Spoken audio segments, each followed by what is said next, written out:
नमस्कार दोस्तों, आज हम आपके लिए लेकर आए हैं श्राद्ध पक्ष की कथा। जोगे तथा भोगे दो भाई थे। जोगे धनी था और भोगे निर्धन।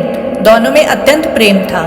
जोगे की पत्नी को धन का घमंड था, लेकिन भोगे की पत्नी सरल हृदय की थी। पितृपक्ष आने पर जोगे की पत्नी ने उससे पितरों का श्राद्ध करने के लिए कहा, तो जोगे इसे बेकार का काम समझकर टालने लगा।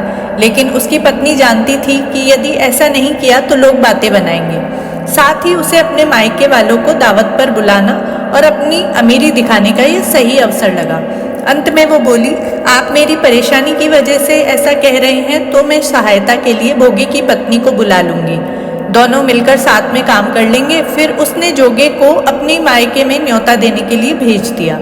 दूसरे दिन उसके बुलाने पर सुबह सवेरे ही भोगे की पत्नी आकर काम में लग गई। उसने भोजन तैयार किया, अनेक तरह के पकवान बनाए।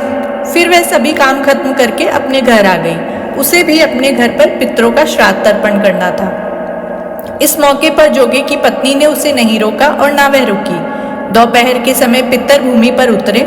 जोगे भोगे के पितर पहले जोगे के यहाँ गए तो उन्होंने देखा कि उसके ससुराल वाले पहले से ही भोजन पर जुटे हुए हैं। आखिरी में वे भोगे के घर गए, जहाँ पितरों के लिए उनके नाम पर आगियारी दे दी गई थी।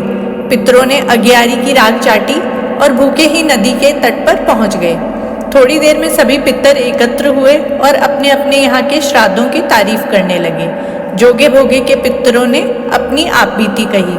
फिर वे सोचने लगे, यदि भोगे समर्थ होता तो उन्हें भूखा नहीं रहना पड़ता, लेकिन भोगे के घर में तो 2 वक्त की रोटी भी खाने को नहीं थी। यही सब सोचकर उन्हें भोगे पर दया आ गई। अचानक वो खुशी में चिल्लाने लगे कि भोगे के घर धन हो जाए, भोगे भी धनवान हो जाए। शाम हो गई थी। भोगे के बच्चे भी भूखे थे। उन्होंने अपनी माँ से खाना मांगा और कहा कि माँ भूख लगी है। तब उन्हें टालने के लिए भोगे की पत्नी ने कहा, जाओ आंगन में हौदी रखी है, उसे खोलकर देख लो, जो भी मिल जाए बांट कर खा लेना। बच्चे वहां जाते हैं तो देखते हैं हौदी मोहरों से भरी पड़ी है।